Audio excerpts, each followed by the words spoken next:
News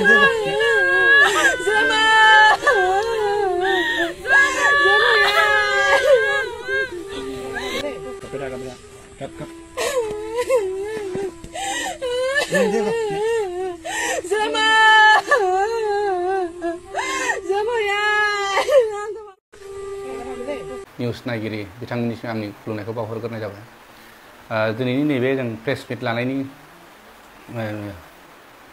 बेलाया बेनो जे थांनाय मैयाहाय जों जितु खुलुमबाय। बयनि सिगां नोंथांमोना नैबे क्लिपखौ नायग्रोनानै लाखाबाय एबा नुखाबाय। नोंथांमोना टाइटेल थाम्बनेल नुना एसेबाबो बुजिखाबाय जानांगौ। दा नैबे भिडिअआ लोगोफोर मोननै आपडेट जागोन। नोंथांमोना भिडिअखौ जोबजासे नायबा बुजि मोनगोन। जायफोरा जोबजासे नाया भिडिअखौ बुजि मोननाय नङा। बेनिखायनो आं बुंदों लोगोफोर भिडिअखौ जोबजासे नायब्लासो नोंथांमोना बुजि मोनगोन। ओमफ्राय क्वालिटिया एसे लेथ्रा नुगोन दै, एसे मोदाननाय सिस्टेम जोंख्लाबगोन। मानो होनबा आङो बेलेगावसो भिडिअखौ बानायदो, नोंथांमोना नुखादो। एसे खोमसि जायगायावनो बानायदो, न' सिङावनो। दा नोंथांमोना नुदों खानै लाइमोना माने बेफोरबायदि थैनायनि महर बायदि नोंथांमोना नुदों। माबा मोनसे थैनाय हिसाबै नोंथांमोना नुनो मोनदों क्लिपाव। दा आं बेखौ थारला बुंखानोसै। जोङो फेसबुक इन्स्टाग्रामाव नुगासिनोमोन बे मोननै रिल्सखौ, बे मोनसे रिल्सखौ। बा सोरबा मानसिफोरा कमेन्ट खालामदोंमोन बे सानै लाइमोना मा जाखो, बोरै बिदि जाखो, बोरै थैनाय, गोबां मानसिया कमेन्ट खालामदो। दा आं बेखौनो नोंथांमोननि डाउटखौ क्लियार खालामनो थाखाय नैबे आपडेटखौ लाना फैनाय जादों। ओमफ्राय मोनसे आपडेटआ जाहैबाय जोंहा रबि, गासैजोंबो सिनायजानाय रबि एक्टरखौथ' गासैबो सिनायखायो, बर'निनो एक्टर। बिथांनि मोनसे आपडेट लानानै फैदो। बेखौथ' आं बुंनांगौ खोथा गैखाया। नोंथांमोना भिडिअखौ जोबजासे नायब्ला बुजि मोनगोन। ओमफ्राय कमेन्ट खालामना नोंथांमोना सोरना रं जाखो, सोरना राइट जाखो, ना रबि बिथांना राइट ना रबि बिथांना रं, नोंथांमोना कमेन्टनि गेजेरजोंनो फोरमायहरब्लानो जाबाय। दा जोङो बुंनोसै बे फार्स्टआव रिल नुनाया बेयो जाबाय लोगोफोर मोनसे मुभि फैगासिनो। बेयो शुटिंसो दै लोगोफोर। दा सोरबा सोरबा बुंदों बेयो मा जाना बेफोरबायदि थैखो, मा जाखो बेफोरबायदि बुंदों। बेयो जेबो थैनाय नङा, बेयो मोनसे शुट जादों, मोनसे मुभिनि थाखाय शुट खालामनाय जादों एबा थैनायनि रुल हिसाबै खालामनाय जादों आरोना। दा आं बेखौ डाउटखौ क्लियार खालामना होबाय। बे जेबो थैनाय नङा, बेयो मोनसे फिल्मनि थाखाय रुल खालामनायसो जायो लोगोफोर। दा बेनो बे आपडेटआ थांबाय। दा गिबियावनो बयनिसिमबो फिन खेब बरायहरबाय। जायफोरा चेनेलाव गोदान साबस्क्राइब खालामदो। भिडिअखौ बबे बबे डिस्ट्रिक्टनिफ्राय नायो नोंथांमोना कमेन्ट खालामनानै आंनो एसे फोरमायहरब्लानो जाबाय। दा जों भिडिअआव थांनोसै। जोंहा रबि बिथाङा मा बाथ्रा, माबायदि बेले बेजे रबि बिथांखौ सोर गाज्रि मोनखो, बिटिआरनि माबा माबि बेफोरबायदि बाथ्रा बुंनायखौ लानानै बेले बेजे जादों। दा बेखौ नोंथांमोना नायग्रोना लाबानो जाबाय। थ' नायग्रोना लानोसै। बिथांमोननिसिम आंनि खुलुमनायखौ बावहरग्रोनाय जाबाय। दिनैनि नैबे जों प्रेस मिट लानायनि बेलाया बेनो जे थांनाय मैयाहाय जों जितु माखासे जोंनि बिटिआर हाबनाय हा बेखौ लानानै एसे दावराव जादोंमोन। मानो होनब्ला मोननैसो खोथाखौ लानानै दावराव जादों। खोथाया जाहैबाय जों माने जोंनि गहपुरावहाय बिटिआर जितु सोसननाय दानख'नाय लानानै थांनाय जितु बिटिआरनि लिस्ट ओंखारदोंमोन, 28टा गामि ओंखारदोंमोन। बे 28टा गामिनि ओंखारखांनायनि उनाव जोंनि गहपुराव मथा मथि 200टासो गामि दं जोंनि गहपुराव आरो। दा 28टा गामिल' हाबदों। बिनि उनावहाय माखासे हाबै गामिफ्रा पन्सायतआव थादों। दा पन्सायत हिसाबै बेबायदिनो पन्सायतनि इलेक्सन जाबाय। बे पन्सायत इलेक्सनावबो जोङो सनापुर पन्सायतआवनो गेलेनानै देरहाबाय। गेलेनानै देरहाखांनायनि उनाव आंनिनो बिसि इसा बसुमतारी नार्जारिया सनापुर पन्सायतनि प्रेसिडेन्ट जाबाय। बिनि उनावबो बाथ्राया ओरैबायदि जाबाय जे थांनाय साननैसो बावै सिगाङावहाय जोंनि माने बिटिआरनिफ्राय माने उदालगुरि जिल्लायाव धनस्रि समस्तियाव माने खुरसा तालिका ओंखारबाय, भटार तालिका द्राफ्ट ओंखारबाय आरो। बे द्राफ्ट ओंखारनायावहाय जोंनि सनापुर जितु पन्सायत जाखानाय बिटिआर जाला होननानै सनापुर जाखानाय पन्सायतनिफ्राय 8टा वार्डआ अलरेडि बे खुरसा तालिकायाव फैबाय आरो। दा होमबाथ' जों आसरित जाबाय आरो, माने पन्सायत जाखांनायनि उनाव बोरै बिटिआरनि खुरसा तालिकायाव भट फैखो होननानै आरो। दा नोंथांमोनानो नुजोबदों 8टा वार्ड। दा गामिया 28टामोन, बे खुरसा तालिकायाव नुबावबाय जों गासै साननानै मोनथिबाय आरो। दा जोंनि सनापुर पन्सायतनिफ्राय 26टा गामिया हाबदेरबावबाय आरो पन्सायतनिफ्राय। दा 26टा आरो 28टा हिसाबै 54 गामि जाबाय। दा 54 गामियाव 28टा गामिया गभर्नमेन्टनि नटिफाइ हिसाबै फैदों। दा जोंनि पन्सायतनिफ्राय सोसनजानाय जितु 26टा गामिया अकल भटाराल' सोसनजादों, गामिया सोसनजायाखै, केन्द्र हिसाबै सोसनजादों नैबे आरो। दा बेयाव जोङो आसरित मोनबाय जे जोंनि पन्सायतनिफ्राय बोरै जाखो होननानै। आरो गपालपुर पन्सायतनिफ्रायबो एसे हाबदों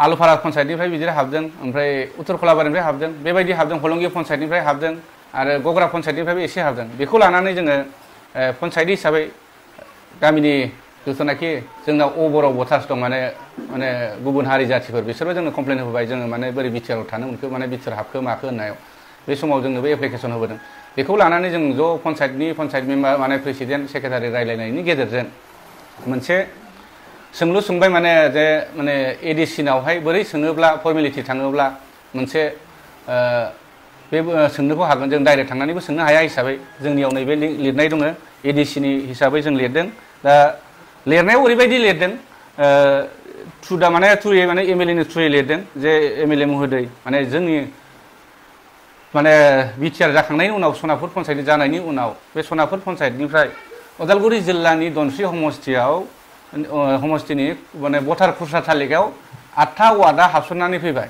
दा बेखौ लानानै जों लिरदों जाहाथे नैबे 8था वार्डआ जोंनि पन्सायतआवनो थानांगौ होननानै नैबेयाव लिरनाय दं आं बेयाव बिटिआरआव हाबनाङा बिटिआरनिफ्राय आं दानख'गोन होननानै जेबो जों लिराखै नोंथांमोनानो जों एडिसिनाव होनाय नैबे फर्मेटखौ जोङो निउसावनो नोंथांमोननो होगोन नोंथांमोना फरायनो हागोन बेयाव हारसानि लिरदों होमबाबो आं बर'नि बुंना होदों जे एमएलएनि थ्रुयै लिरबाय एमएलएआ एडिसिनि फरवार्ड खालामबाय बेखिनि बेयाव बेल' लिरनाय दंखायो जे जोंनि 8था वार्डआ उदालगुरि जिल्लानि धनस्रि समस्तिनि भटार खुस्रा तालिकायाव हाबफैदों जाहाथे बेखौ पन्सायतआवनो थानांगौ होननानै बेयाव लिरनाय दं खिन्थु आङो बेयाव भटार तालिका माने बिटिआरआव हाबा माबा होननानै जों कमप्लेन होआखै सहिया बेयाव पन्सायत प्रेसिडेन्टनि नामाव दङ बे हिसाबै सिल सिस्टेमबो दं आरो एमएलएनि फरवार्ड दं बिनि गेजेराव जोंनि 10था वार्डनि मेम्बारफ्रा बेयाव सोरबा सहि होदों सोरबा सहि होआखै मानसिफ्रा बुंलायसोदों बेयाव रावबो सहि होफैयाखै जोंनि मेम्बाराव बेयाव रावबो सहि होनायाव लोब्बा गैया बिसोरखौ रायजोफ्रा भुल बुजिनानै लाब गैया ओंखायनो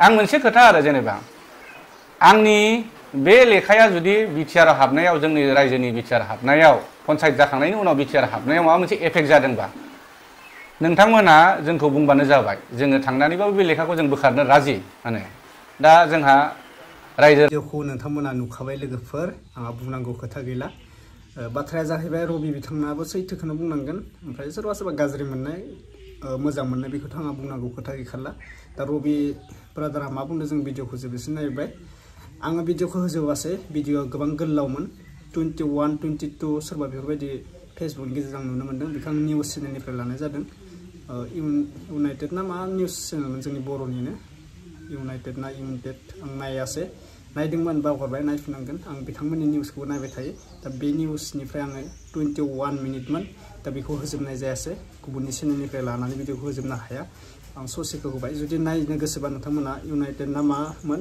मिन्थिखायो जानांगोन बे फेसबुकआव एबा इउटुबाव थांनानै नोंथांमोना नायजोबब्लानो जाबाय आङो ससेखौसो सर्ट हिसाबै होना होबाय दा रबि बिथाङा जेबायदि बाथ्रा बुंदों बेखौबो जोङो सोरबा गाज्रि मोननाय मोजां मोननाय जों बेखौ बुंनो गैला कमेन्टखौ नायबाथ' गाज्रि मोजाङा फैखायो सबनिबो भिडिअ मोजाङानो भिडिअ बानायथों गाज्रि भिडिअ बानायथों कमेन्टआव बेफोरबायदिया फैखायो दा आङो बुंबाय जे रावबो गाज्रि मोननाङा दिननि भिडिअ बेखिनिसै अब्ला नेक्स्ट आपडेटआव लोगो मोनसिगोन बाय बाय ओमफ्राय आङो भिडिअखौ लास्टआव बुंनो सानदों नोंथांमोना थाबैनो आंनि चेनेलखौ 1 लाख साबस्क्राइब खालामनो हादो 1 लाख साबस्क्राइब जानो गोबां बारा सम नांथारला नोंथांमोननि सापर्टआव 1 लाख जानो थांगासिनो दा बेनिखायनो नोंथांमोना अननानै आंनि चेनेलखौ थाबैनो 1 लाख खालामना होबानो जाबाय आरोना भिडिअआ आंना गोबावजोंसो होनाय जादों बबेबा गोबावजों 20 दिन 15 दिननि गेजेराव मोनसेल' भिडिअ होनाय जादों बिदिबा नोंथांमोना नायनो गोसो जानाय नङा बेनिखायनो आं बुंदों आंनि भिडिअआ कन्टिनिउ फैफिनसिगोन नोंथांमोननि सेराव आङो भिडिअ लाना फैबाय थासिगोन नोंथांमोना आंनि चेनेलाव एक्टिभ हिसाबै थाबाय थाब्लानो जाबाय आरोना दे अब्ला आं भिडिअखौ फोजोबनाय जाबाय जायफोरा चेनेलाव गोदान साबस्क्राइब खालामदो बबे डिस्ट्रिक्टनिफ्राय बबे गामिनिफ्राय आंनि भिडिअखौ नायसनदो एबा नुसनदो कमेन्टनि गेजेरजों फोरमायहरब्लानो जाबाय नोंथांमोननि आं कमेन्टखौ रिप्लाय हरगोन आरो आंनि नाम्बार बिबाय थायो आरो आंनि नाम्बारखौ नोंथांमोना बे इउटुबाव मोननाय नङा इन्स्टाग्रामाव मोनगोन जुदि इन्स्टाग्रामखौ मिन्थिनो लुबैदोंबा कमेन्टनि गेजेराव सोंहर आदा नोंनि इन्स्टाग्रामनि मुङा मा नाम होननानै सोंहरब्ला आं नोंथांमोननो रिप्लाय हरगोन आरोना अके नेक्स्ट आपडेटआव लोगो मोनसिगोन बाय